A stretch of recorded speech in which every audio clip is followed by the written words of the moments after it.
How many cowards, whose hearts are as false as stairs of sand, were yet upon their chins the beards of Hercules and frowning Mars, who inward searched have livers white as milk, and these assume but valor's excrement, to render them redoubted. Look on, beauty, and you shall see 'tis purchased by the weight which therein works a miracle in nature.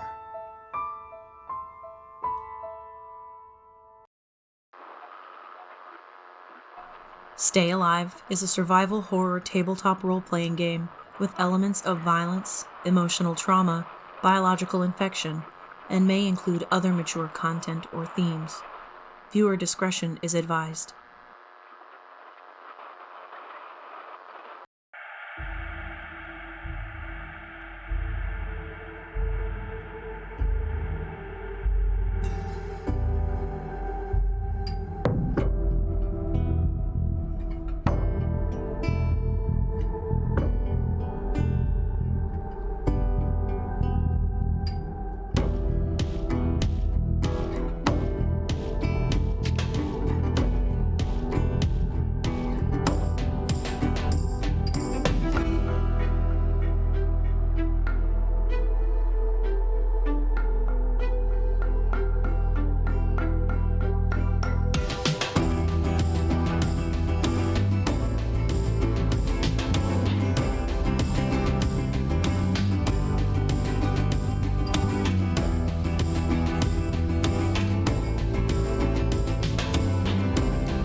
Following the mass outbreak and infection event in Atlanta, Georgia, our survivors, aided by additional rogue ARC operatives, found themselves scattered to the wind. The survivors left with little in the way of home safety, shelter protection, resources, or equipment. Departing from the rogue operatives, now set on fulfilling a new mission parameter following the extraction of vital biological information from the Ark encampment at the zoo and the rescue of David's wife, Gwen. The survivors parted ways from the operatives and set out to find a new home. Fortunately, over the course of 3 days, they would travel and traverse, heading to a more rural location, ultimately settling in the missing marker of Silver City, Georgia, an entirely out of the way, hamleted bastion that seems hidden on as many maps as it is from prying eyes, well outside the bounds of the city. There, they found a school, reinforced to some extent, a collection of survivors. Now, only a small clutch of staff still remaining, but joining forces with the very few remaining survivors from the camp at New Eden. Those who have traveled long and far now seek to start a new life and a new sense of progress forward for themselves. As Adrian toils away inside preparing, and Julius specifically works towards the process of perfecting the next powerful and impacting speech yet to be given at a meeting scheduled for the very near future. We find a reunited David and Gwen outside the school, working to catch up with one another while preparing for the meeting to come. David and Gwen, what happens next? Hey, how's your day going? Great. It's going wonderful. Beautiful. Good. I just got back from doing the rounds. Seems like everything's in pretty good shape right now. So it's good. Yep, that's good. It's good. Yeah. You don't seem like you've been sleeping very well.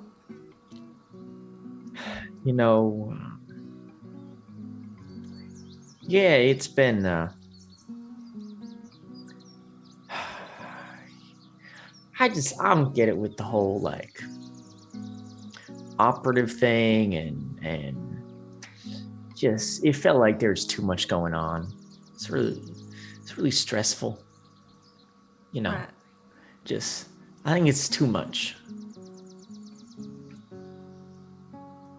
Well, weren't they the entire reason that you were able to even get to the zoo to save us, or I'm misunderstanding? They were, but to be clear, if they hadn't gone fucking around in the first place, they wouldn't have been necessary to save you at all, because you never would have been taken there in the first place.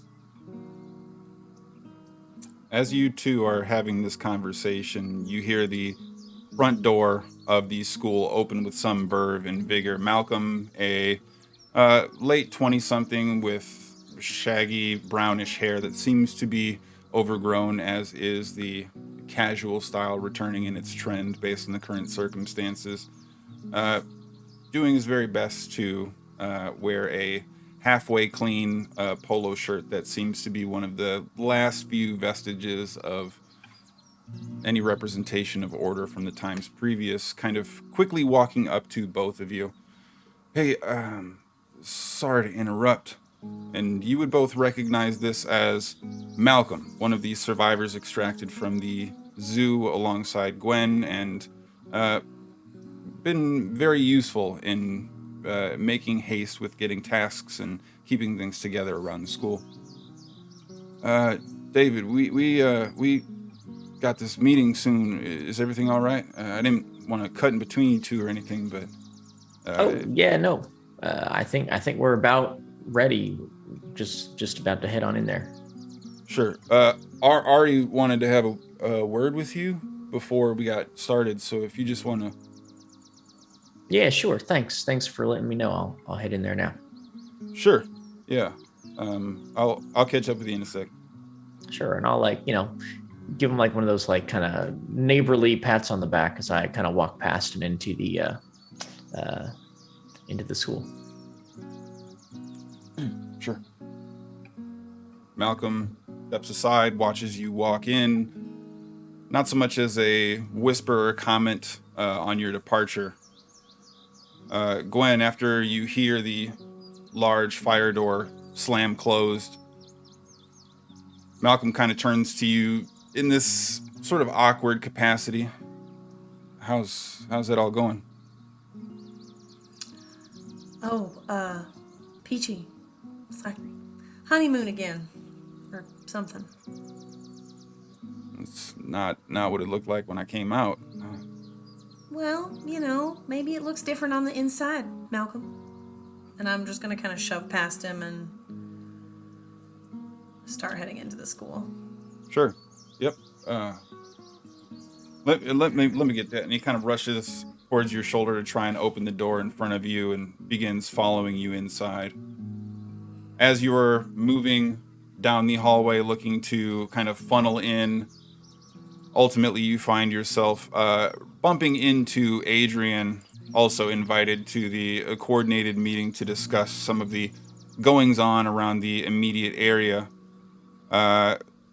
Still clearly optimistic, upbeat, and deeply engaged in the hustle and bustle that is the everyday existence of life in this school now. As you all converge within the hallway, Malcolm kind of waves to you at a distance and, "Hey, Adrian, we're just headed to the meeting, hoping Ari's done with David. Uh, Sure. you need Yeah, help with anything, or?" no, I think we're pretty handled. I mean, extra hands are never a bad thing, but I think we're pretty okay. Not really looking forward to this meeting. Are you sure I need to be there? No, Uh, I know I need to be there. I know I need to be there. I, It's fine. I can be there. All right. Okay. yeah. You feel Malcolm almost lean into you to some extent, Gwen. Is she gonna be all right? Probably not. Are you alright? Adrian, you're a little jumpier than normal. No, And that's saying something. No, I just there's maybe it's better suited for our little meeting. Just I'll start moseying that way, I guess, and I'll start just separating myself from the bustling that I was doing. Kind of give a few pats on the back to those that are still doing stuff, and I'll start to peel away from them. Okay. You see a couple additional individuals now at the very opposite end of the hallway, looking to converge approximately near the middle of the teacher's lounge where this impromptu meeting is looking to be held. But perhaps easily most pronounced and calling at some great distance to draw attention, the voice preceding the visibility, but from the opposite end of the hallway. A increasingly familiar and inherently bombastic and verbose face moving forward as Julius begins to move towards your location as well. Hey, Julius. How are you, Adrian? Oh well, I'm just getting ready for this meeting. It's gonna be great. Aren't they always great? You seem a little jittery. Oh no, it's fine. Everything's fine, mostly. We'll talk in the meeting. It's gonna everything's. And I'm just gonna keep walking, and I'm gonna go into where the meeting is being. As you quickly open the door, there's almost this thrum, this push, this riotous movement forward as everybody was sort of stationary at the door waiting for Ari and David's conversation to conclude. A single finger multiple times being interposed in between the herd of incoming attendees and this private conversation. But as the force and tempo of the group begins moving in, you hear just the very tail end of their conversation as Ari and David both look up to address the noise of you entering in. Let's just keep that quiet for. Oh, hello. Well, everyone's here. Let's get started. If everyone just wants to have a seat, we have some things to discuss and work through. Perhaps the place to start is resources, maybe? Immediately looking over the librarian's glasses that have a taped together broken frame on one side and a bit of darkly brown, gray splotched hair. You see Ari Weckler, this principal in a former life and now representing something in the vein of a organizer following the aftermath. Resources are... they're a problem. Oh, does anyone have any ideas on what we can do? The town is already mostly depleted. There wasn't much there to begin with. We tried planting some stuff, but it's that's not going as well as we'd hoped. Okay. Malcolm, how are we doing on the reinforcements on the other side of the batting fields?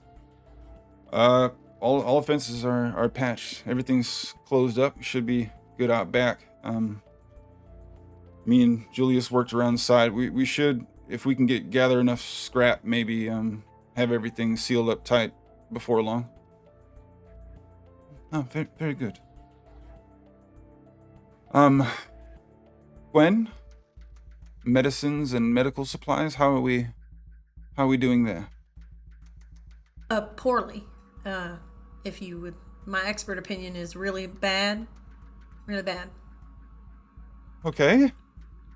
I mean, we have and when you say enough- bad, you mean We can't do much more than scrapes and bruises at this point.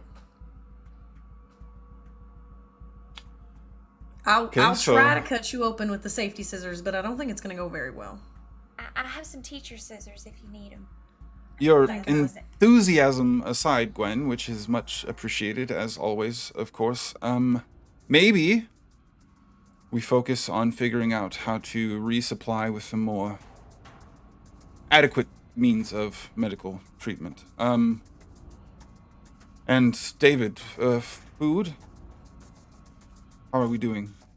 You know, we probably last a week on what we currently have, so I imagine we'll want to stock up real soon here. A week. You know, a little longer if we were to ration things, but prefer not to if I could. Sure. Of course. So we need a little bit of everything then. Ideas?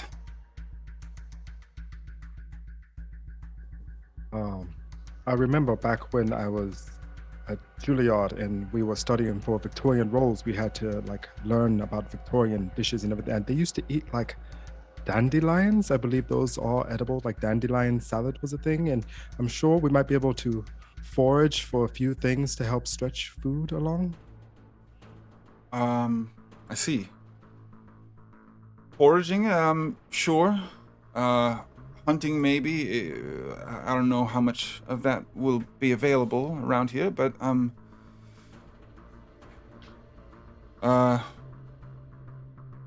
Gwen, please take no offense when I say this, but I fear having you venture out is a risk that might be beyond the considerations of what is wise.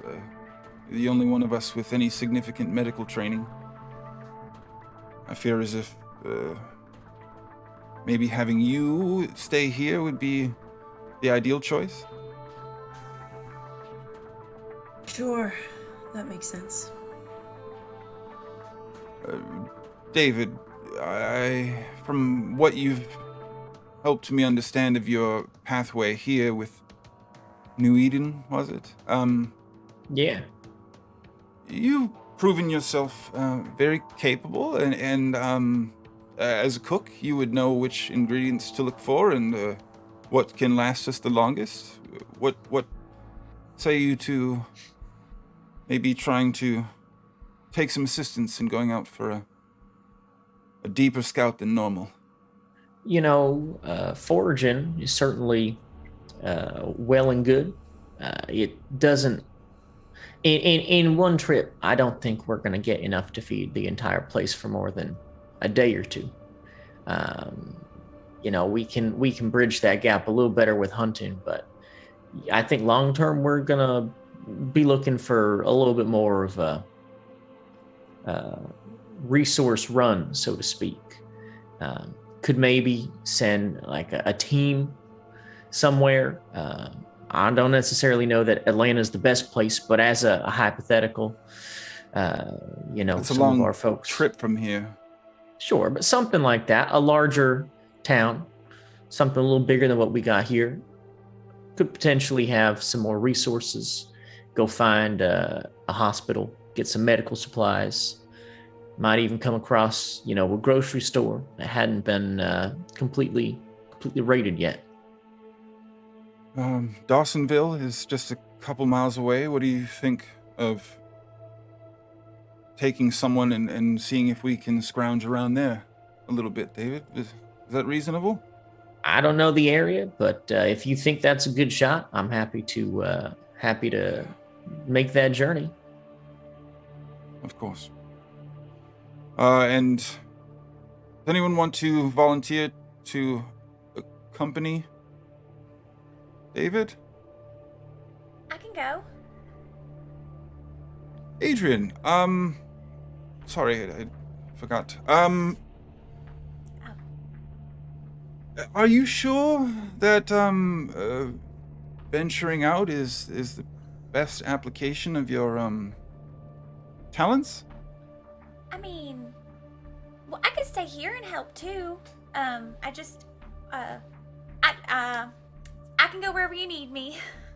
And I could really use your help here, rallying people. Your expertise and your knowledge with all the kids and everyone is just really, and I just really could use your help. I'll stay here then. Oh, sorry, David. I mean, unless, No.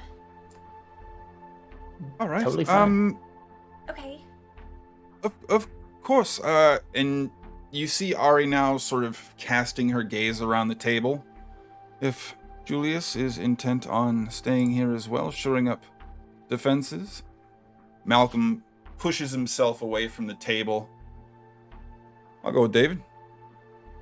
Dawsonville, a couple miles. It's a light jog, right? If you know the area, that's perfect. Can kind of help lead the way. Probably no more than you, but hey, more the merrier, right? I'll make sure to watch your back. I'd appreciate it. We'll leave. Well, I don't know. Suppose if we get going now, we can make it quick, but maybe wait until tomorrow morning just to give us some extra time is the ideal choice there. Yeah. Travel during the day seems wisest. David said we got a week, so no rush. And if we land a big score in Dawsonville, then nothing to worry about. So yeah, gather up some bags, make sure we're ready to move, and bring back the biggest haul you've ever seen. Yeah. Do we have any bicycles? It's been a minute, but might help move all those bags. As far as you're aware, you don't have anything in the way of idealized mobile travel like that.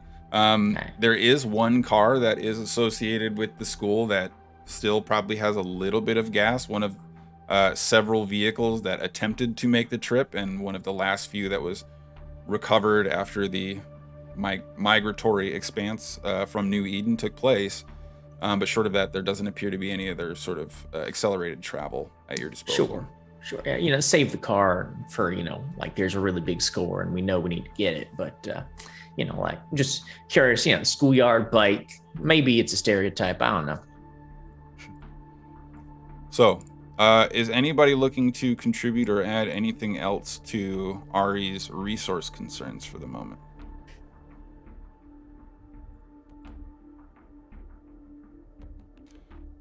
All right. Sounds like we're not desperate, but additional inaction will certainly see us close to it. For the time being, Malcolm, prepare for the trip. Make sure you and David are squared away. Adrian, if you could just make sure that in Malcolm's absence, Julius has additional assistance with shoring up our exterior, that would be helpful. And Gwen, with all due respect, hopefully your talents are not needed right this second, as it would indicate a much larger problem. Good luck, David, Malcolm. Before you scatter off in your various directions, Benny, could you make sure we're getting a full catalog of how much water we still have, and sort of looking up and above the people seated, as she herself is already rather short. Fiona, can you, just for the time being, see to Adrian's duties and attending the children? It's important that our defenses are reinforced, so. And you see her step forward, the long blonde ponytail, very similar to Adrian's in nature, but still maintaining something of a bit of a sort of dress day at the office. This other teacher, you see her ponytail enter your field of view before the rest of her form. Sure, I guess. If that's what you need me to do, that's what I'll do. Thank you, Fiona. Well, if there is nothing else, I suppose this meeting is adjourned. I don't want to leave the kids alone with Dennis too long. He means well, but he gets very overwhelmed, the poor thing. So, well, do the best you can, and I'll make sure we are on top of inventory. Class dismissed. And folding this rather tarnished leather folder that appears to be just barely hanging on some additional tape around the spine now, probably representing sort of this symbolic hope of things kind of maintaining a sense of organization. You see Ari tuck it under her arm, and her larger form kind of wiggles through the seats as everyone is still kind of sitting there, almost in a little bit of a state of sort of disappointed disbelief. But as Ari opens the door, turns around, David? Yeah. A moment, if you would? Oh, sure. No, step right back in. All right. You segue down the hall with Ari, specifically looking to create a little bit of space. She gets a shifty, bit of a surreptitious demeanor to her approach. And as you turn down the corner of a hallway, you ultimately find yourself brought to a janitor's closet. A large ring of keys pulled from her waist as you see her sort of filing through. Quickly opens it up. Double take of looking around before segueing inside and almost hurriedly kind of ushering you in. Mm-hmm. David, we don't have much, as you know. But before, well, what happened to you sort of happened to us here. Well, we had people that were maybe more like you and less like me. Anyways, I don't want to be perceived as withholding in any means, but if you're going to venture out and beyond, now seems like the time. I don't know where they went. They just left out and started moving north. But they left this behind. And she begins moving towards the back corner, sliding a janitor's bucket, the wheels scraping loudly against the ground as she pulls out this almost Kevlar, large triangular shaped bag. Begins unzipping it, and it's probably a good 5 feet tall. And from within pulls out this extremely large, extremely long rifle. I don't really even know how to use it. Some operative left it here. I didn't get his actual name. Called himself Taurus. Never came back for it. Well, I am sure we can make good use of this. Do I recognize what this is? This is, well, as you begin pulling it out, this is a beautiful sort of dark steel polish, Barrett 50 caliber sniper rifle. Directly sitting on the side of the mag is this bullhorned insignia, and deep within are 2 spare magazines that appear fixed to the side of it with additional clips.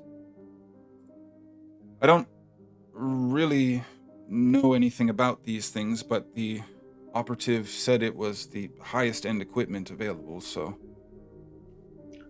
Yeah, I've never actually fired one of these myself, but may I?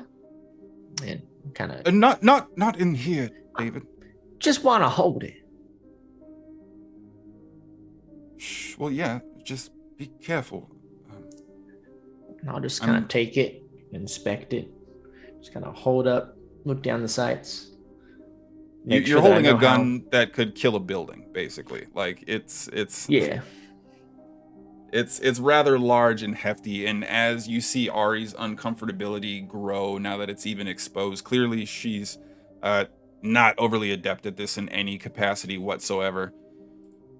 So you feel confident you could use this in some capacity? Well, I haven't used this specific weapon before. I have used enough similar to it that I imagine I could use this about as effectively as anyone else here. So it will be effective. It puts holes in things that you need to put holes in. It's effective, all right. Right. Okay. And then there's this folded duffel bag. It appears to be largely devoid of any contents, as it appears as if it was recently unwrapped, still maintaining a little bit of that factory pressing shape. Not quite broken in to the point where the duffel bag sort of stands up on its own a little bit. She unzips this as well.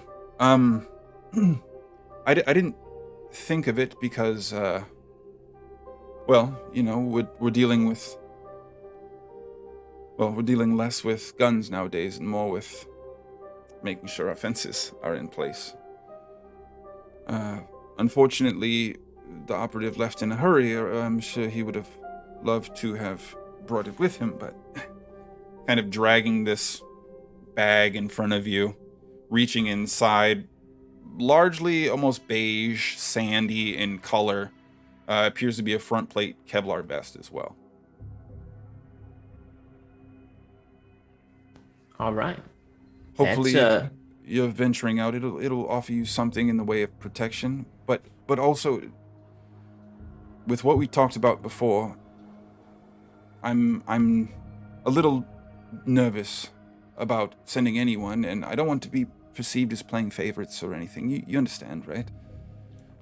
Completely understand. I can wear this under a jacket and maybe, Yes. like I've got my hunting rifle still from when we came here. If you want to leave this weapon here for the time being, that's fine. Okay. Perhaps if there's a copy of the key just in case of emergency, I can come and get it. But It's the I only expect... one I've got now, unfortunately. Okay. Yeah, When Phil... back... Well, anyway. Unfortunately, I just have the one, so... Sure. But you come get me before you and Malcolm leave out, and should be fine. Yeah, I appreciate it. This is good to know that we have a little something extra in our reservoir should push come to shove. Again, David, I wasn't trying to keep it secret. Oh, no, I understand, but just as someone who has unfortunately been in more firefights than I would care to have been in my life. Sure. It's always good to know that you got a little extra something up your sleeve if you need it. It is a relief to hear that you understand. Okay. Back in New Eden, I was doing the exact same thing, making sure that all of our, high-end equipment was not something that, any old person could walk in and grab. I mean, we had... Oh, yes, I see. all that kind of stuff, so... Of course.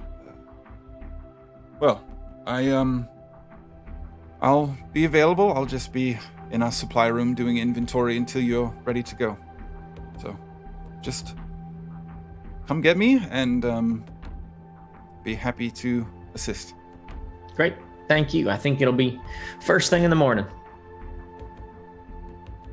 Good luck, David. Yeah. As Hey, this... thank you for this. I certainly wouldn't want it, so... Happy to get it out of here, actually. Anyways. And she segues past you, sort of leaving you a moment, spooning this probably 15-pound weapon, still stripped down with an additional few pounds of armaments looking to be added to it. And as this conversation is taking place, and the rest of the staff, the surviving faculty and New Eden survivors begin leaving out through the room, Gwen, as you segue out the door, you find Malcolm leaning up against the wall, probably just a few feet down from the entryway. Hey, Gwen. Sorry, I just wanted to catch you real quick. Do you have a quick second? I will kind of look up and down the hallway, not seeing David in sight.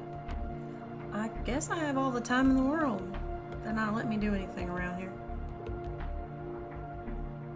They're idiots.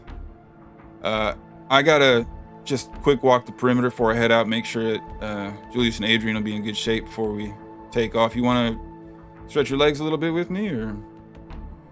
Am I allowed to leave the school? Well, Yes, let's go. Come on.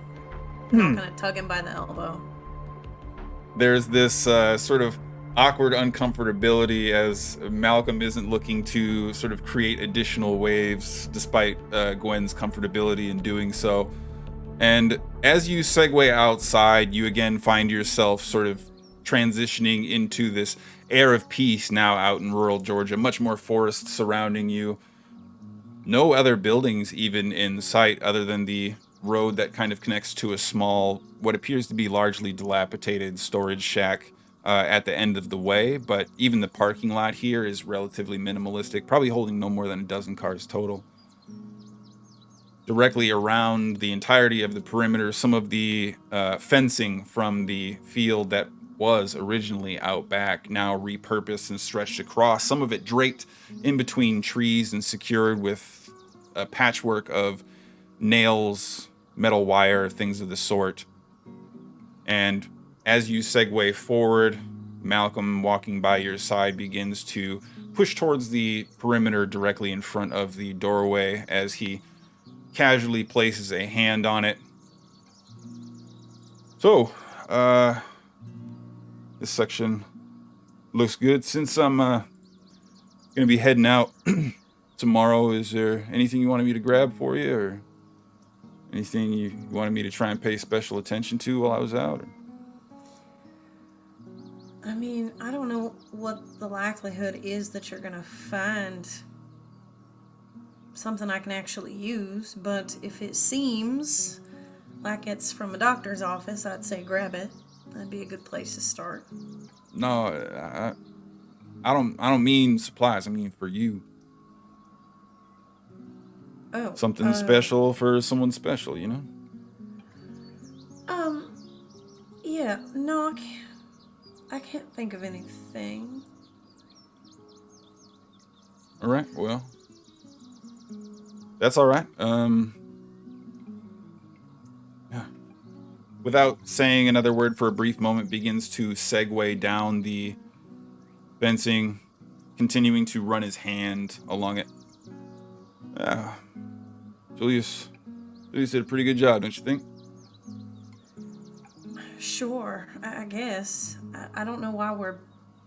It would be nice if we were packing up to go. I don't know why we're bunkering down.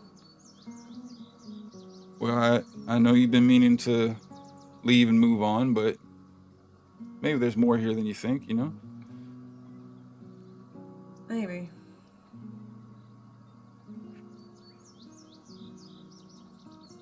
Man, what are we doing? What? I'm just walking. I kind of shove past and continue. You're checking the perimeter, right? And I'm walking. That's what we're doing. You see him fixed in a stare towards the ground for a brief moment following your departure before he turns and begins moving forward. Sure, yeah. Checking the perimeter. South end still seems a little weak. I don't like the exposure to the lot. Potential risk. Yeah. So you and David trying to patch things up then, or what? Well, as soon as I get 5 minutes alone with him to talk to him, I could let you know.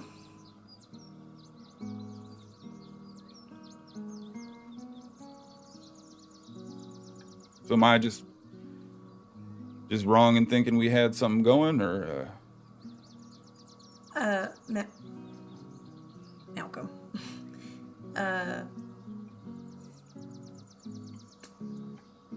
I feel like I shouldn't have to explain to you that when people are in kind of like a life or death situation, sometimes... No, I understand. I get it. Sure, When we're prisoners, I'm good fond enough, of you. but once we're safe again, you're married. I get it. I'm sorry if anything I've said or did. You were there for me. You were. I don't want to discredit that, but I do. I love David, despite not really knowing who he is anymore. I don't think it's very just for me to not try. Right? I'm not going to be judging David either, not on account of what he said he's been through. Sure. Does he love you? I mean, he didn't get kidnapped, but it's fine. It's fine. Right. It's just everything's a day at a time right now. You know what I mean? I don't think we can live any other way. Maybe. Tell you what, I better focus on my work. You go ahead back inside. I'll finish the sweep myself. Okay. And I'm gonna awkwardly kind of like turn heel and head back inside. Okay. As you head inside, you are able to see and navigate through and past the slow, chattering crowd that's sort of finished dispersing from the room and is now making something in the way of idle chit-chat, now minus Fiona and present two more masculine individuals, one wearing the brightest green collared polo that you've ever seen in your whole life. Extremely dark skin, short, tight hair, but extremely powerful, strong build. Directly next to the perfect opposite of this milky white, pale, sort of DJ Qual-esque bowl cut with full white dress shirt. These remaining staff members clearly trying to make a go of stretching the longevity of some of their work wears as much as possible. To the point of ridiculousness in some regards, but these two individuals turn to see you entering in. You would recognize this as Benny, now off from babysitting duty, having taken over for Fiona temporarily, and Dan's, one of the previous groundskeepers from the surrounding area that found a temporary home at the school, not specifically part of the staff, but part of your collective force for the time being. Dan sees you come in. Oh, hey, Gwen. Immediately moves towards you, kind of gives you, oh, right. Okay. I forgot. Yeah, I'm sorry. It's fine. I'm trying to adapt. It's just, And you shouldn't just the grab large, people. strong form gives you a large, friendly pat on the shoulder that kind of tips you onto one foot for a brief moment. How you doing? Get some sleep last night? Seemed like you've been maybe missing some sleep a little bit lately. Oh, does it seem like that? That's really It's funny, good 'cause for I your have health to been- get your sleep in, so make sure you do. At least that's what I read in a magazine one time. But it sounded like they did a lot of research into it. Mm-hmm. And that's convincing enough for me, so. Wonderful. So what's happening Oh, here? well, you want to help with the kids? I absolutely do not. No. Oh, All right, well, that's a swing and a miss. All right. have you seen David? I think he was with Ari. Why? Is everything all right? Everything's great. Just looking for him. So Sure. Of course. Obviously you're looking. You said so. Well, I'll help you. David! And he begins moving down the hallway, sort of loudly, calling against the metal and cement of the interior walls, leaving you with Benny, who's watching this exchange with this awkward anxiety. And as soon as you leave, this sort of brownish gray bowl cut sort of sweeping towards you, Julius and Adrian. So I've been trying to get assigned to something with a little more value of late. As long as we don't make a big thing of it, would you mind maybe if I joined you, just shoring up the perimeter? Would that be okay with you? I would appreciate it. Just I need to learn new things that I don't already know. Would that be all right? Well, first of all, there is no job that is insignificant here. We're all a team. We all play an important role. But also, yep. Mm-hmm. I mean, I don't think a little extra help would be a terrible idea. Well, just since Julius, no offense, since your new group arrived, I have seen my reliance diminished a little bit, and I would like to sharpen new skills that will see me contribute more actively. I'm still able-bodied, and he kind of holds up his arm and flexes, and it's basically a full-on pipe cleaner as he shows, kind of trying to roll up his dress shirt sleeve. You see? The body may have a few miles on it, but I'm still quite capable, you'll find. And you've got a great attitude, which yes. I'm very eager to learn, lifelong student and teacher. So that's a double benefit, I think, to this defensive effort. Julius, how about you show us the ropes? Indeed, I would be more than happy to show you all the ropes. And this is one of the most important jobs that we have here because, as you know, the Zerk cannot get through our defenses. There are children here. And if this is not done properly and with the utmost of care and attention, then lives could be at stake.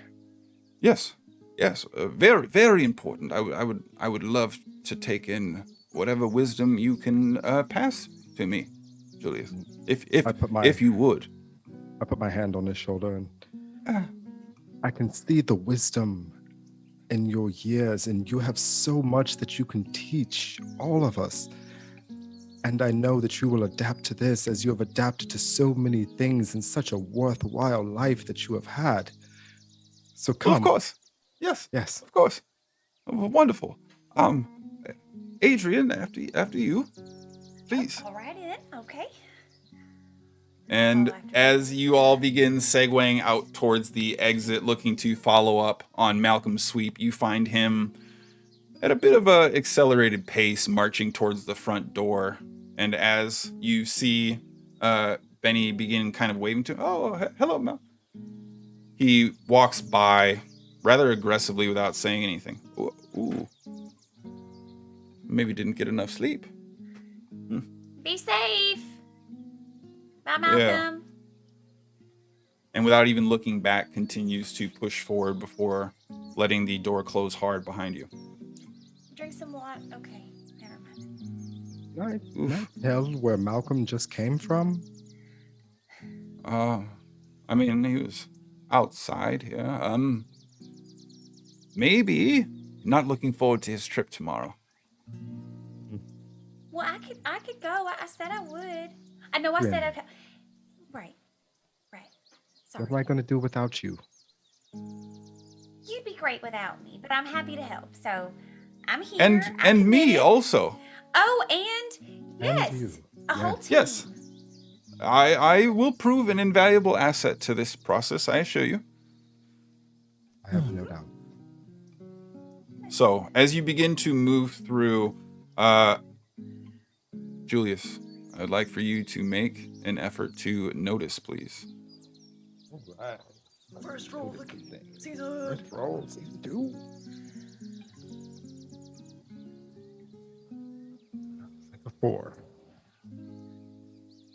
As you are navigating around the perimeter, conversation with Adrian and Benny sees you transfixed in the jovial nature of interacting with your companions, largely unaware of any kind of immediate cause for concern. Moving through, it seems as if the south end of the facility is largely unfinished. The fencing and perimeter, now this funnel that seems to focus the only entry and exit point without having to scale or otherwise open any kind of immediate purpose-built barricade, is at the south end of this facility. And as you are navigating around the very exterior of it, probably hugging the fence within a range of 5 to 10 feet as you are occasionally eyeing it, but ultimately finding yourself otherwise engaged with the conversation, you hear from the parking lot on the interior of the fence a voice call out to you. Hello? Excuse me?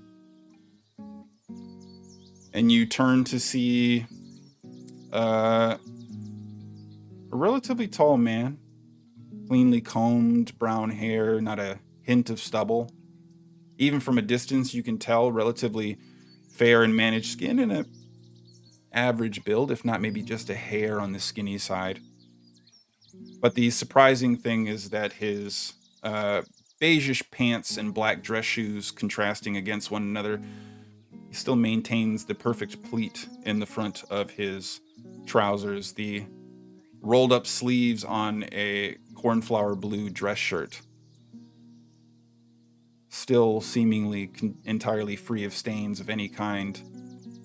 And with a friendly and jovial wave begins moving over your direction. Huh. Sorry, I didn't mean to scare anyone. I just saw there was a pathway in, and I suppose I'm used to trying to tune chatter out till I'm looking to meet someone. So very sorry if I alarmed you. My name is Isaac. Can I shake your hand? And reaches out towards you, the body fully extended away with the hand reaching out at as great a distance as possible.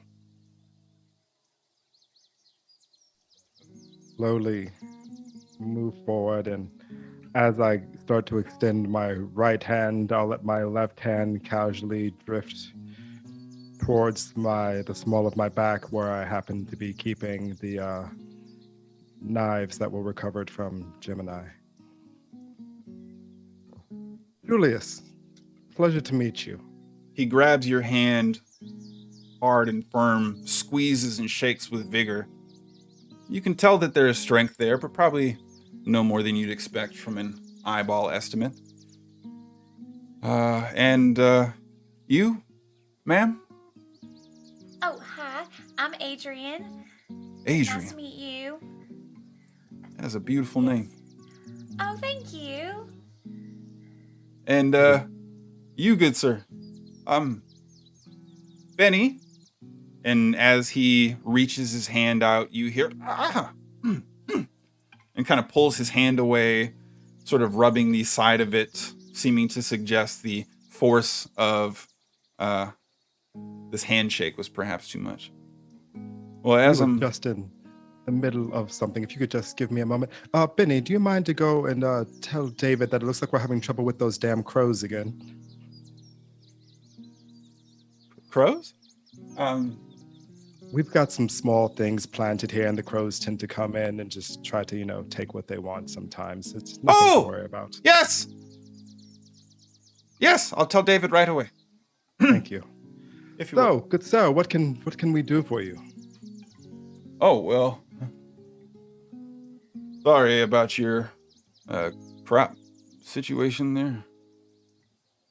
Well, I represent a little group nearby, and we're just making the rounds, getting to know the neighbors, and saw that there was a structure here with a little reinforcement. I thought, pray tell who might be inside. And lo and behold, I'm gifted a beautiful message from the heavens above.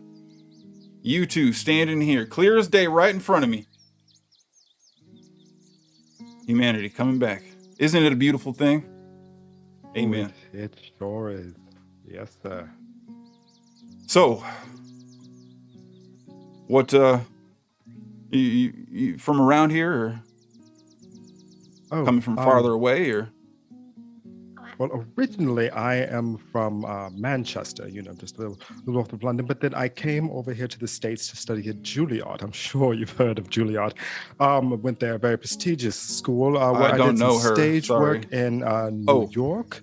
I was an understudy for Hamilton. I did some other little things. All we right, did so Fiddler you're on the a Roof. Yeah, oh, yes. presenter of sorts. Yes, very acclaimed actor. I know. You've probably heard. If you haven't heard of me, don't worry. I was just making my grand debut right when we were, when all of this happened. So, yes, you said Sure. you're from a small little group. That is amazing. Isn't it just so fantastic, Adrian, how people are just popping up back all over the place? Pretty great. That's right. Everybody coming back together. Can I get an amen? Amen. Amen. Yes. What do y'all have in the way of a chapel here? Anything of value?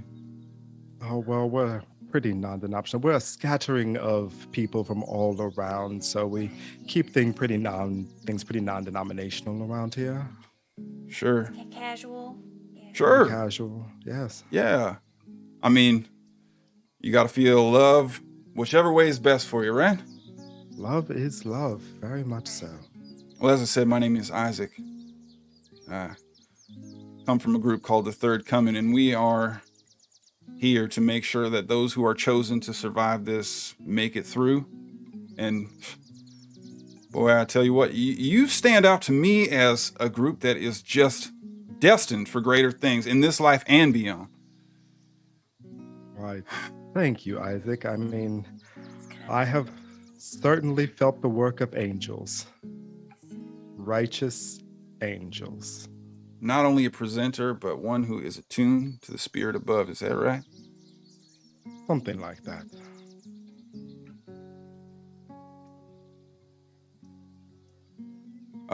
Julius, make an effort to use your diplomacy, please. Most certainly. That's going to be a 12.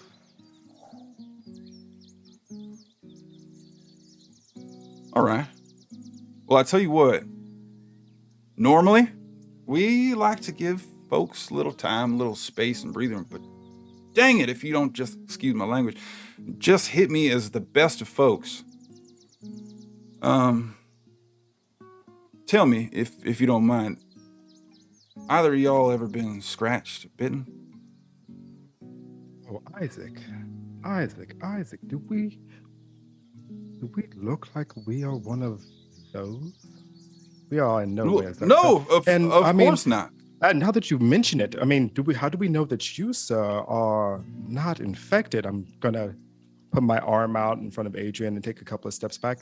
I mean, yes, you have been very friendly, but I mean, you did just come up into our place very unannounced, and I mean, Julius, you do have to be safe.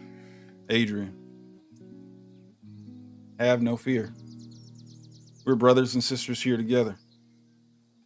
I'm one of the very few chosen by God. And he pulls up his sleeve, and you see this large chunk of flesh in a bite that seems to have been taken out, but with scar tissue and repair having taken place. The dead, they cannot harm me. I'm one of the chosen. We're looking to see if the third coming at some point in time can include additional people that God has chosen to sustain themselves in this new landscape that we've been gifted.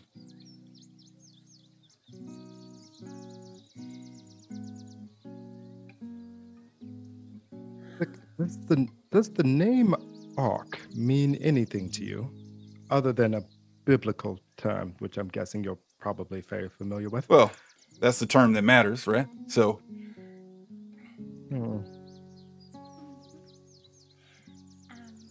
so tell you what, Wow. I'm sure you got some people that we can talk to and corral, but why don't the two of you come visit my church with me? We'll introduce you to our folks, and it'll give them a little something extra to know that there are still people out there fighting along, still others with their chance to yet prove themselves to the heavens. As I said earlier, we do have some responsibilities that we are tending to, but if you could tell us where your church is, we'd be more than What happy. responsibilities could you have higher than the ones to God? Well, we kind of have to take care of ourselves. And we have to make sure that, anyone else doesn't be you. Not everyone is as lucky as you are and can apparently resist this scourge of a virus. And we just have to make Luck's sure that got nothing to do with it, Julius. Oh, or Right, I'm that's- sorry. that's not what As he meant. graced as you are. Right. Blessed. Hashtag blessed.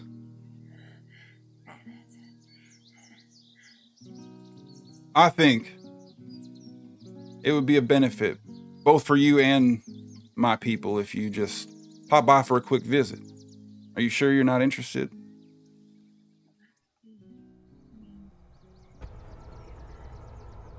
I think I'm going to be real with you for a moment. I wish you The would. last person that showed up at my doorstep saying they wanted me to come with them came with death and destruction. They brought armies of the undead to our doorstep, armed men, explosives. It was not pleasant. I bring with me the So kingdom I of heaven, know- Julius. You may have the best of intentions, but we would like to get to know you a little better before we venture off on our own to go and meet you and your compatriots. We appreciate your offer, but for right now, we are going to have to decline.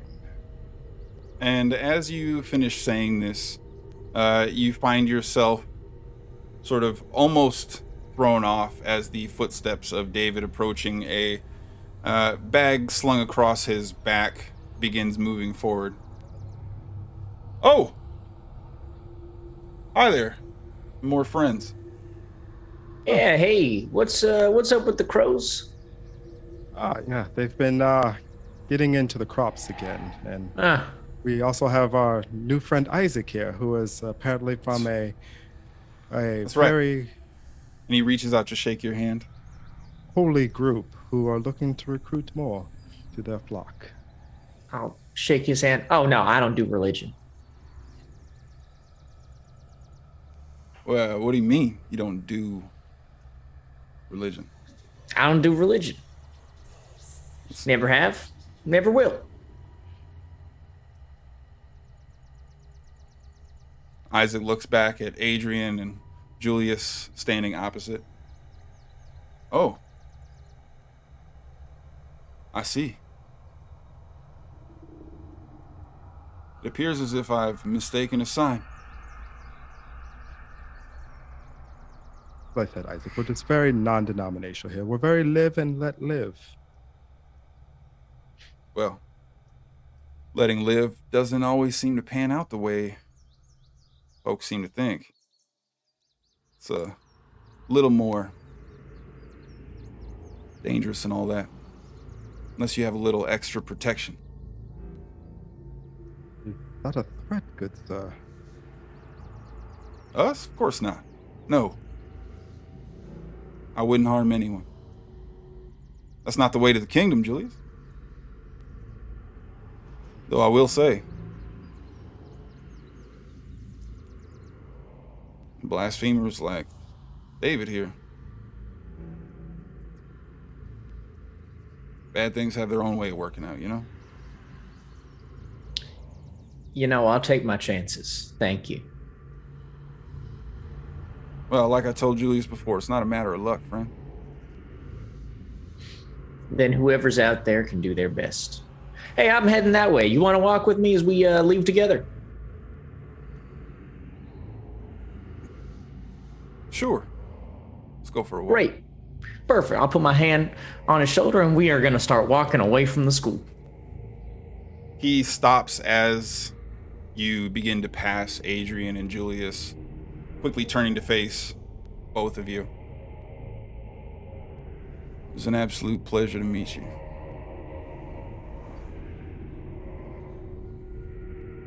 And turns and immediately begins to segues back to walking with David. As he catches up to your flank and seemingly is plenty happy to take steps beyond you. So, David,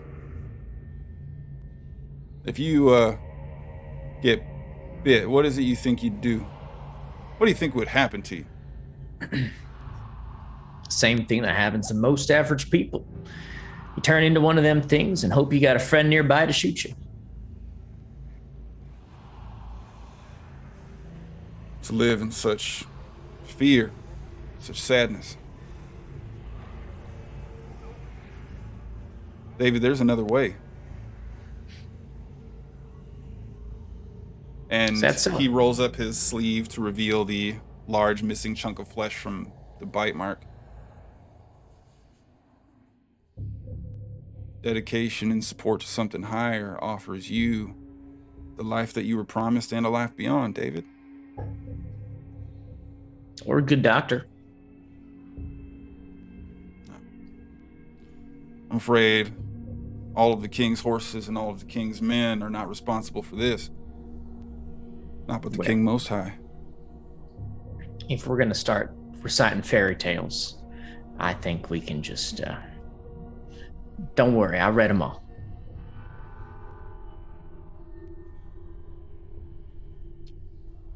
Feel sorry for what will surely be brought down on you for that type of talk. You know, I think I'll get what's coming to me no matter what. So, may as well let it happen, right? Well, tell you what, if it puts me on the wrong side of the fence for a little while, I'm willing to risk it. I will pray for your safety, David. Hey, I appreciate that. Just out of curiosity, was this still, how long you been religious? How long have you been happy? How long have you been breathing? It's born inside of you, David. No one chooses. Sure. Sometimes, certain things don't awaken you right at first, though, right? Sure. Well, I tell you what. People look to cling to things in their most desperate moments. There's only one thing you'll find that's always there for you, David. Tell you what, I'm gonna leave you and your people to tend to your crow problem. But I'll make sure that after you've had some time to expose yourself to the harsh wickedness of this world, I will graciously extend my hand to you again. a very generous offer, I'm sure. Your thoughts and prayers are appreciated. If you got a pamphlet you want to leave, I'll let anyone who wants to read it.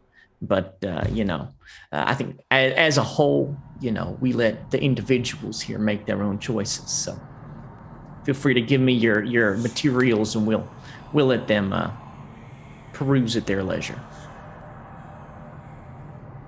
Here I thought that finding you all was a gift. It could be a gift. Could be a challenge.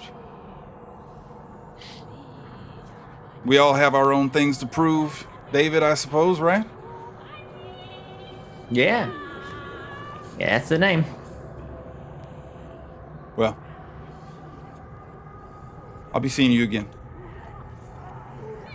I'm sure you will. Hey, you have a good one. Stay safe out there. Bless you, David. Bless you.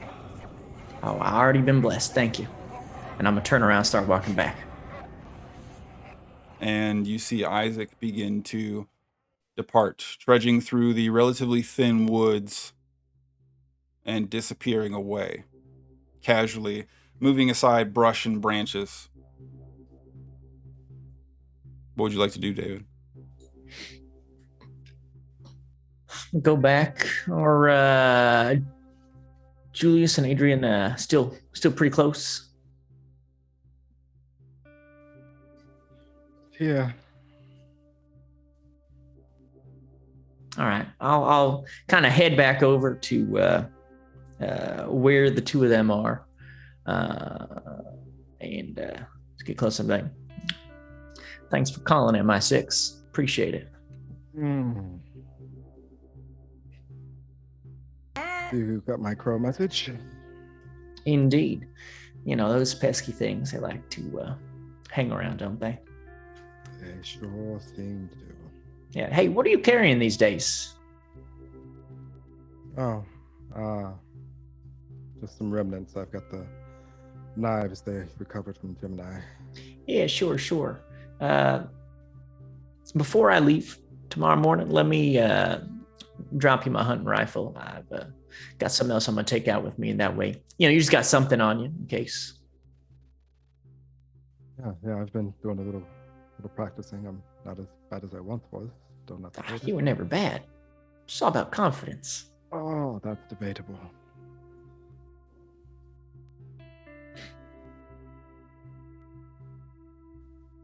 Adrian, Right? Hi. yeah. Can you go and let Ari know that we might have a bit of a situation on the on the horizon?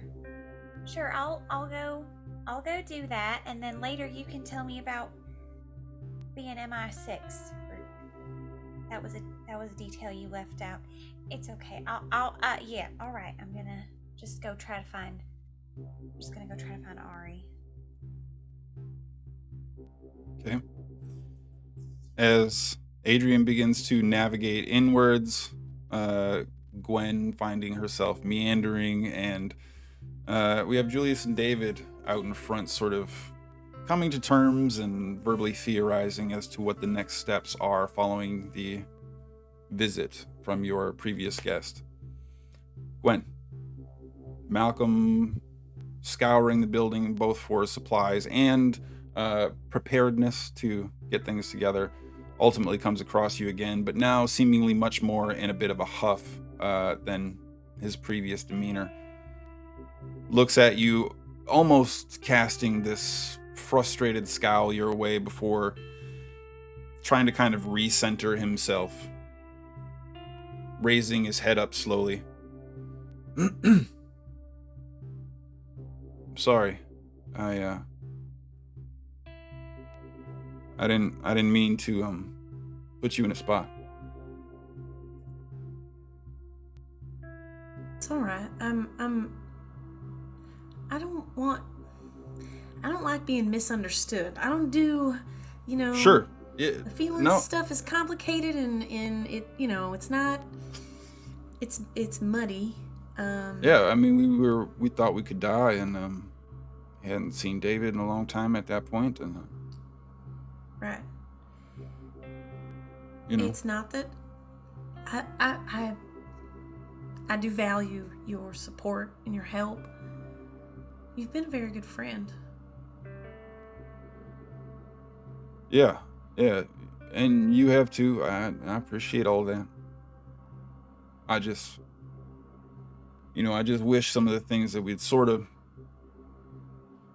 started talking about maybe had an opportunity to bloom into something, maybe.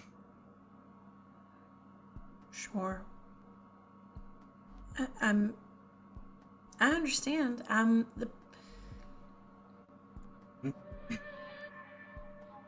I just need to figure out what I need to do for myself, you know? Again, I haven't With even David. gotten a chance to talk to David, so Well, he's leaving in the morning, so you'll look out for him, won't you? He can take care of himself, but of course I'll look out for David.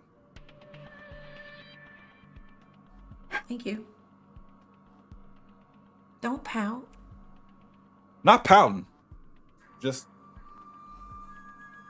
thinking about some things. Just working through some stuff. You know? A deep thinker, Sure. Gwen. Yes, I know. Still waters run deep and all that. Okay, I don't have a fancy medical license or degree or training or anything like that, but I know some things. Okay, great. So you know some things. Listen, I'm trying to not have quite as quick a temper as I usually do. So I'm trying to be very understanding in this moment. I like you, Malcolm. I think you're wonderful.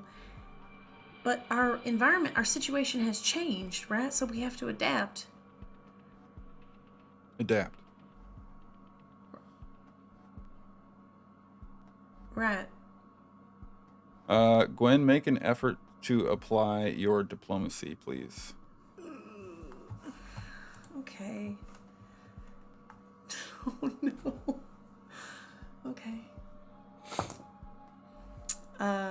That's a -4. Adapt. So that's like we end up here and I adapt to not having anyone to support me, and you adapt to your marriage again. Is that what you mean by adapt? No, I don't like. First of all, I don't understand why you're getting huffy. Would you rather be dead? Because that was the other option.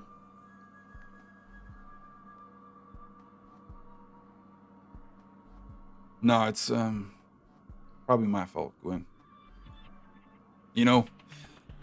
Just not hip to your lingo or your educated talk or something.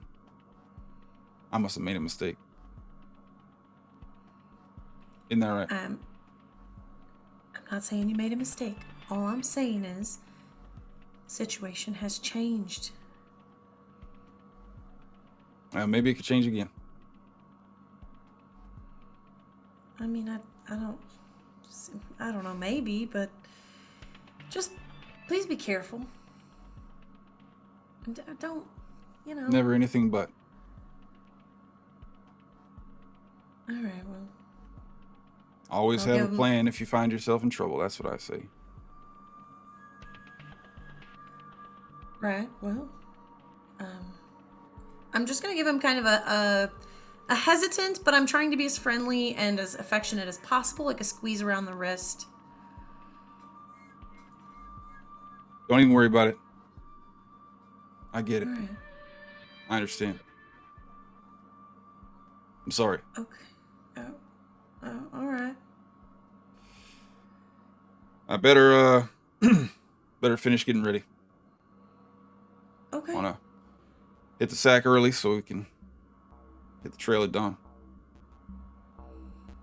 All right. Well, I'll see Better you. go talk to David. Make sure he's ready to go as well. Yeah. If there's a line, like everybody's talking to David, except was I supposed to take a number and I just didn't realize? Is he not making time for you now? I'm not saying that. I'm just saying, if you see him, I would love to talk to him. I bet you would. I'll send him your way. And he turns on his heel, a quick skip before slapping the corner of the rounded off edge, moving into the hallway beyond, seemingly a little fleet to foot. And as you stand in this supply room, largely emptied burlap bags and cans organized and labeled with torn scraps of paper, seeming to indicate the supplies that are currently there. This sound of glass breaking in the distance.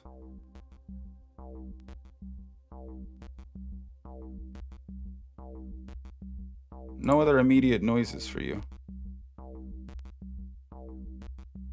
I'll poke my head out and maybe look up Down and down. in the end where supplies are maintained, a small room in one of the offshoots next to the rather minuscule sized gym. No lights. A little bit of must still kind of lingering in the air. One-sided bleachers. Make an effort to notice, please.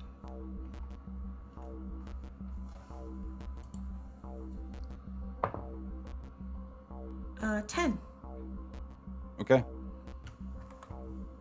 So as you are navigating closer and closer, you begin to hear familiar but scary noises.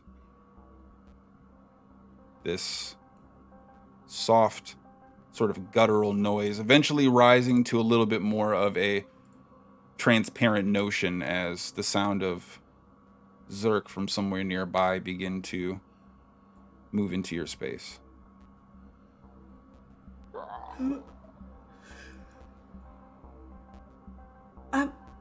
Nope, that can't be good. I would love to go in whatever opposite direction I think I hear them coming from. I need some help. Okay. So quickly navigating away, it seems as if the quick peek that you were able to muster sees shards of broken glass on the ground and a small collection of 3 Zerk looking to fashion themselves forward through the now exposed window. Quickly moving down the hall the opposite direction, finding safety in the absence of attendants beyond as well as the dark, you begin running forward to find Julius and David working their way back in through the front. Adrian sort of just in front of them by a little bit, and the 4 of you directly in the center walkway, now run into a slightly out of breath and otherwise concerned looking Gwen. You all right? There's Hey there, Zerk. There's Guinevere. Zerk in the school. There's Zerk in the. They're in the building. I just saw. I don't. We get there. Can you? And I'm gonna gesture. I'll probably actually start heading back in that direction to lead them in the direction that I saw them come from. But, Okay. yeah, I'm not armed, so I might. Yeah. As we're And- going there, Go ahead. I'm gonna pull my handgun out of my belt, hand it to Julius, and take the rifle from over my shoulder and start heading that way. Okay. As you begin moving closer and closer, you hear the sound of Zerk continuing to grow. David has armed Julius and has a hunting rifle. Adrian, do you have any weapons of any kind? I have a revolver and my scissors. They're teacher scissors. Okay. So as you begin moving towards the sound, ultimately looking to find yourself a better angle on this seemingly aimless horde, small as it may be, and you've come to understand and find that they're easy enough to navigate around and sort of avoid as long as you're careful and quiet. I will give one of you an opportunity to try and peek into the room to discern additional detail if you would like. Julius, make an effort to notice, please.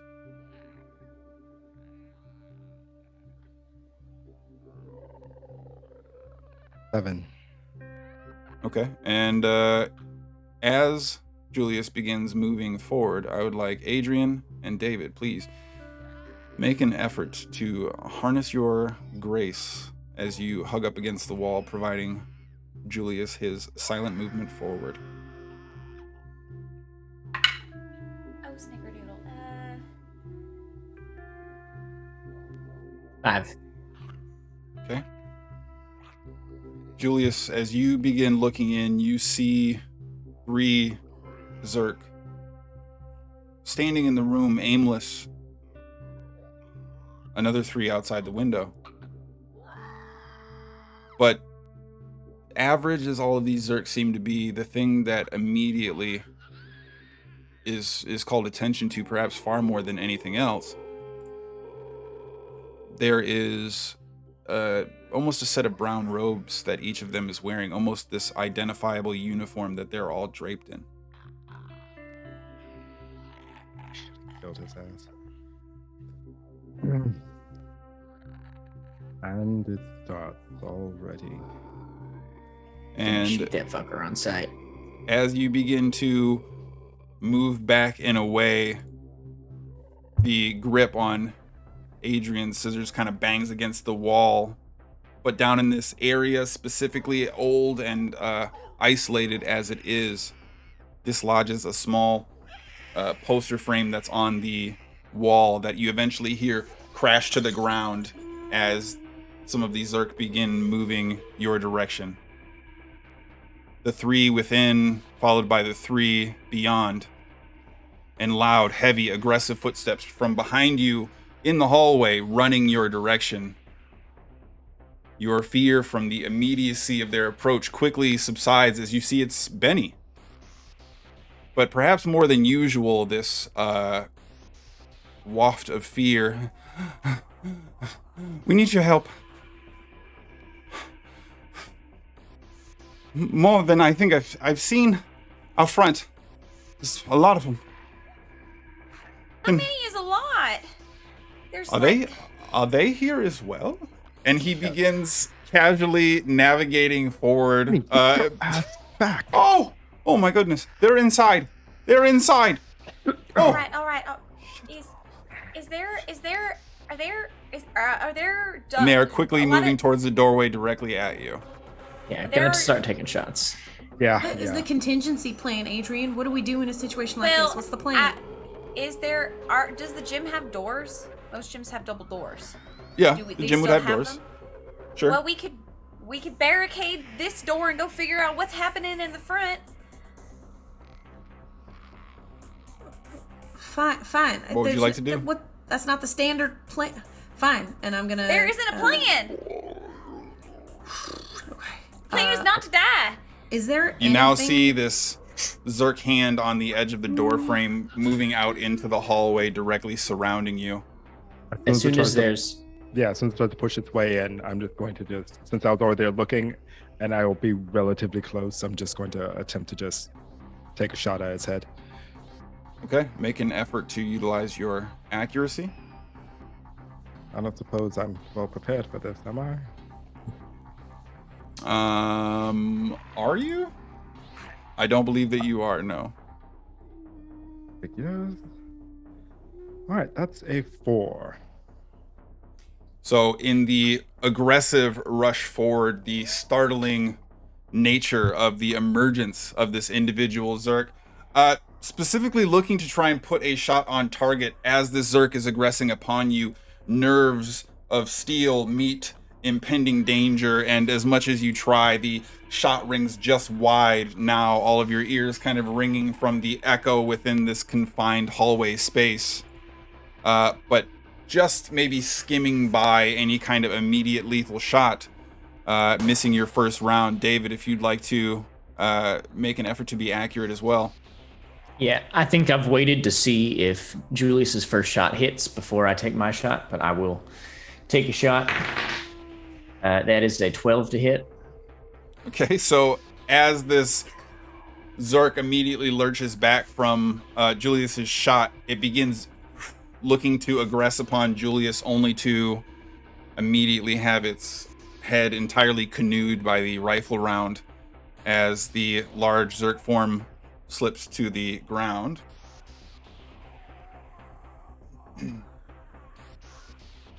I'll look around for something to like block the door with, like if I sneak into like, are there any rooms nearby that like might have a bookshelf? we will get to that. Julius, as you see this large rifle round explode the cranium of the Zerk directly in front of you, there's this brief moment of being stunned, just having escaped potentially a dangerous situation, only to see that immediately as you turn around, two more sets, a pair of Zerks are moving your direction. One now with its hand up, almost reaching out to you, this beckoning call forward, as the other one appears to aggress directly on top of you. Make an effort to brawl for me, please. Those are the way I can try to gracefully get my way out of this instead. How would you be doing so?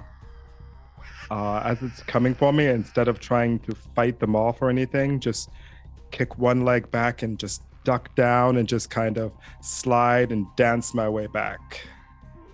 I'll give you Not trying grace to- as desperation or a brawl. I'll take grace at desperation. All right. Desperate act of grace. Go ahead.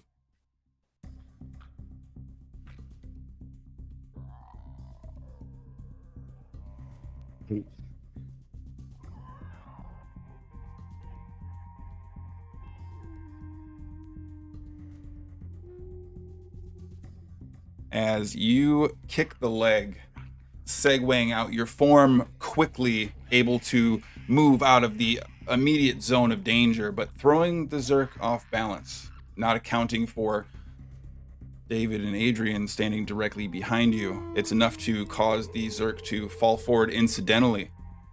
And despite your extremely well-timed maneuvering, circumstances surrounding simply put the Zerk in a very lucky resulting position. David and Adrian, you see Julius's form tackled to the ground as this Zerk kind of grabbing him by the lower thigh, bringing him down before looking to claw upwards, immediately raising a hand up. I'll provide David and Adrian an opportunity to react to the situation if you wish. I was just gonna try to stab it with my scissors in the head. Make an It effort sits on to top. brawl, please. Okay. And David, are you looking to do anything in Julius's current circumstances? If I see Adrian making a move in that direction, there's still other Zerk in the room that we got to worry about. So I'm going to try to split our focus here to keep everyone alive. Okay. Huh. That's pretty good. As high Okay. as I can get, so. So, David, as you are training your gun on the Zerk that is tackling Julius at the moment, you immediately retrain the barrel of the gun towards the Zerk directly in front of you. As the hand is extended out, this loud crackling scream begins to sort of echo out of it. This thrum of force. And in that moment, Adrian, burying the scissors directly on the back of the neck, as this Zerk is climbing up Julius's form. Julius, roll a d4 for me, please.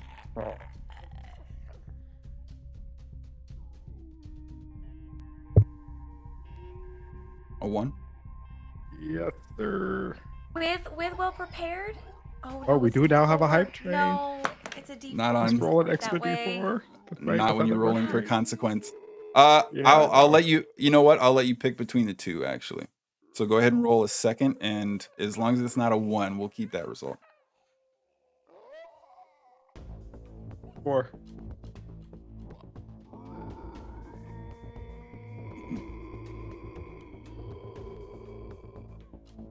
Okay. So as the Zerk, you immediately see its remaining sense of consciousness almost detach from its form. The scissors separating, and piercing any kind of connectivity to the threat that yet lingers and remains to Julius.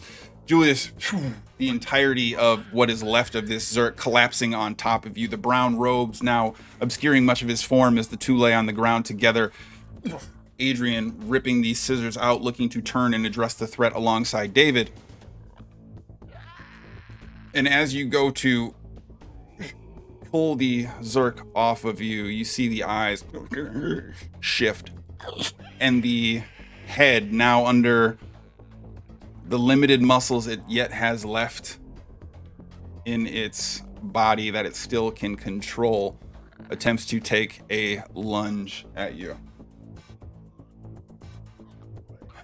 Julius, please make an effort to brawl for me. You are well prepared for this.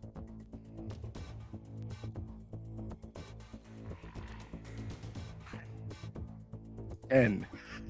Wait, nope, that's a lie. That's a lie. That's a 5. Okay. Yeah, brawling not a strong suit.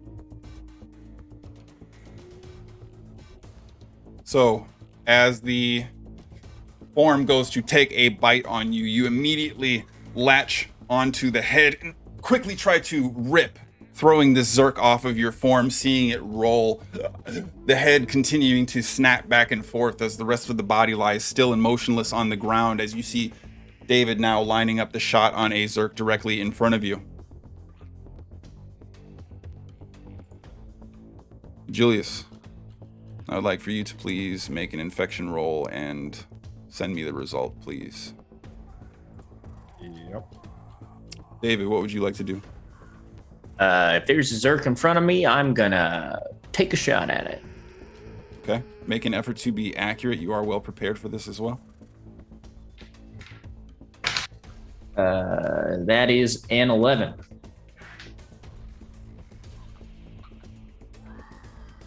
All right. The second Zerk in a row, this one perhaps more of the familiar Screecher variety that immediately is blown away and disappeared. Benny quickly rising to his feet after having sunk back in this cowarding cradle up against the lockers.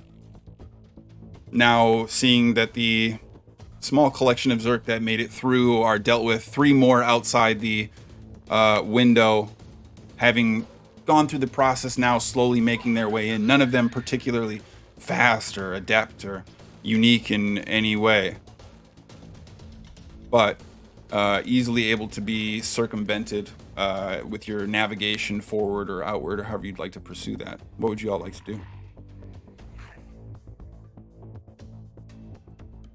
Well, I'll help Julius to his feet. I'll kind of like elbow my way in there and try to like pull him up and out. We gotta get at it. Adrian, where's the meeting spot?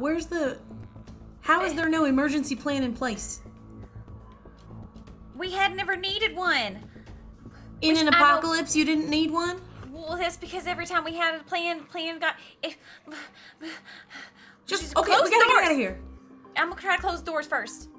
Okay, sure. Easy enough. The Zerk inside, perhaps not particularly adept or any unique prowess among their number, sees you out towards the rest of the hallway, pushing back towards the central interior of the school. And Benny sort of now finally scrambling back to his feet. But the front outside. The front outside. Yeah, we're going. Okay, sure, fine. And making sure to sort of stay behind you, but push and move you onward. You all begin navigating that direction. Is anyone looking to do anything different right away? No, are we... I don't know the layout of the school very well. Are we passing by our, like, quarters where we would have been sleeping for the last few days, or... It's a large rectangle with just 2 floors. Most of the sleeping areas are just kind of converted classrooms on what would be the second floor. Okay. But the building itself is more or less kind of up and down with entrances on both sides at the center. So it's very easy to navigate. It's just the staircase is on either far end, but there's not much to it, unfortunately. Okay. Then no, I think for Gwen, just push forward. Okay. Looking for people where everybody, I don't know, telepathically knew to converge since we didn't write anything down. Sure. As you are running towards the main entry point, you do see this scattering scrum of people kind of running back and forth. And as you see Dance coming back in, looks wide-eyed down the hallway, and disappears from view. As this Zerk, you see Spider-Man leaping forward that seems to tackle him into a hallway as he disappears beyond.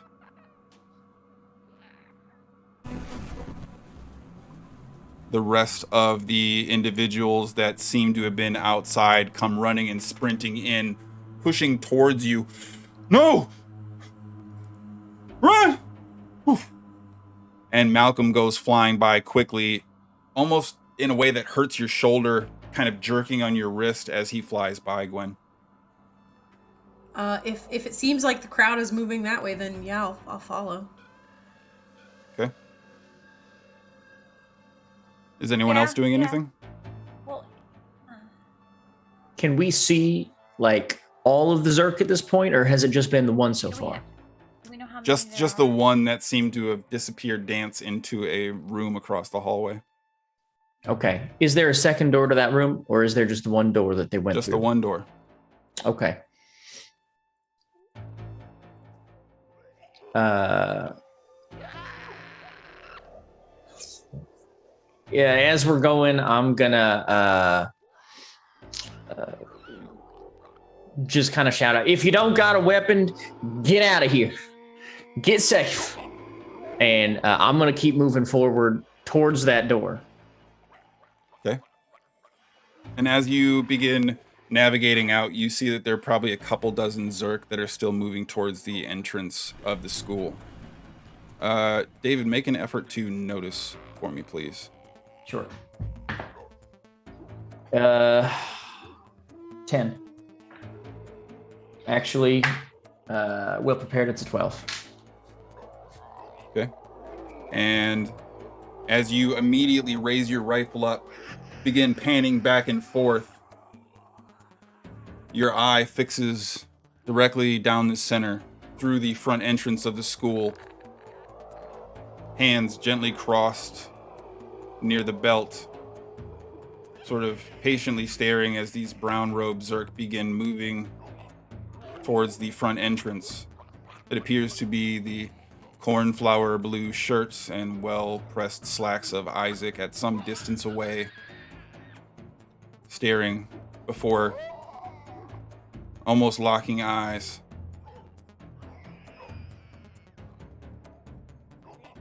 I'd like to put a hole in his head. Make an effort to be accurate, please. Well prepared. 15. Prepared. Roll a d4. It's a 1. So as you line up your shot, almost focused more on Isaac at a distance than the Zerk moving towards you, the shot immediately rings out. There's this brief hesitation, and as this form ultimately falls to the ground and disappears, you see Isaac slowly begin to stand back up. Takes a few steps backwards, immediately begins to lean down on the berm in front, where you see now the blue tainted by red spillage of blood from the shoulder. I cannot be killed by mortal man, David. I'll keep And trying. the Zerk, well, now you got to make a choice. As the Zerk pour in through the front, where you're going to put your ammunition. If I hear David screaming and shooting and obviously not following, I would break Malcolm's grip on my wrist and turn back to see what's happening. And you see David scoped in, designated in a very definitive firing stance. What would you like to do? The door that I'm standing in has been busted open, correct? Yeah, it's the front doors are now kind of slowly being disassembled and torn down. It's not to say that they're destroyed as much as they are currently not overtly functional in any kind of capacity. Sure. Okay. And how close are the Zerk to me as I have this moment here? 10 feet. 10 feet? Cool. All right. I have left on my person 1 grenade. And so I'm going to pull the pin, drop it at the doorstep, and start walking in as I let them come to the explosive. So you're trying to bait them in further and separating yourself from the grenade. Correct. Okay. Are you making any specific efforts to communicate this idea to your fellow survivors nearby? My impression that at this point, the survivors were not between me and the Zerk. Is that correct? They're not, no. They would be behind you. Okay, cool. I will just keep backing up, and as I do, I just say, stay behind me, as I keep walking backwards. Okay. The only person moving towards you with any verve or vigor would be Gwen. And having broken free from Malcolm's grip, Gwen, please make an effort for me to utilize your deft. And Julius, I'd like for you to please make an effort to endure. Just straight deft. Yep. That is a 5. Okay. So as you are rushing toward David, who is now navigating backwards. Julius? And can I do something before this all comes to If a you would head? like to. How far away is the horde away from that grenade currently? It would probably be just within the main entryway. So you technically couldn't see it, but you know that it's going to be right around the corner. So you'd probably be a total of maybe 10 to 15 feet plus a corner separating you. So not a direct exposure to the explosion, but it's going to be very close. To reach down and take the knives that I had and look to Gwen. And as I start to run, I want to say these should make good scalpels. And then I want to use all of the grace that I can to run forward, grab the grenade, and dive into the horde.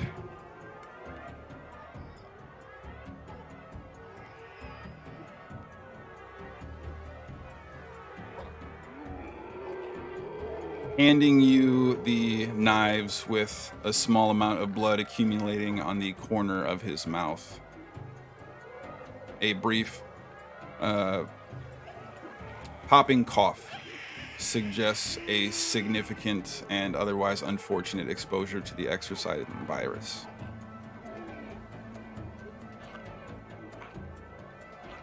Julius, make an effort for me, please, to be graceful.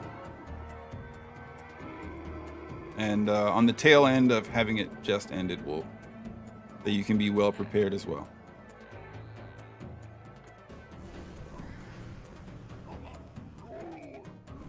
Juan, 16.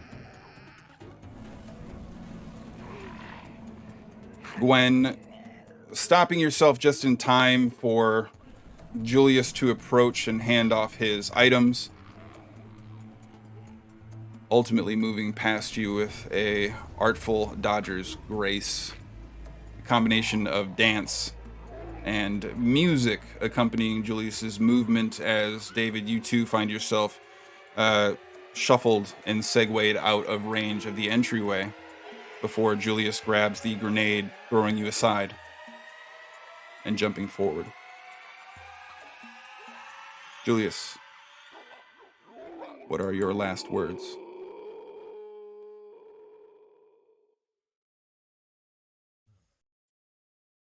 Sometimes are masters of their fates. The fault, dear Brutus, is not in our stars, but in ourselves that we are underlings.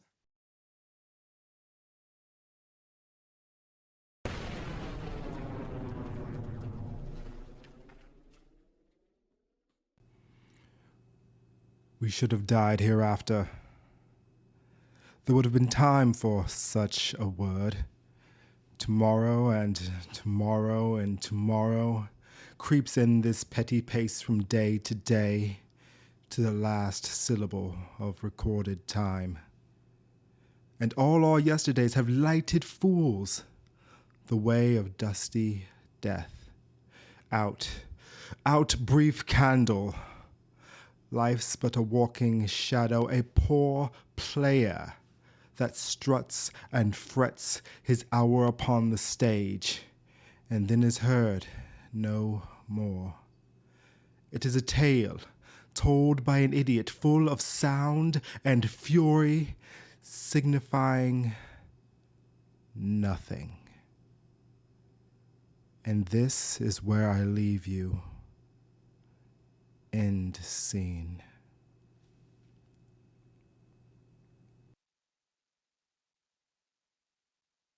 And to those of you out there surviving, stay safe. Stay alive.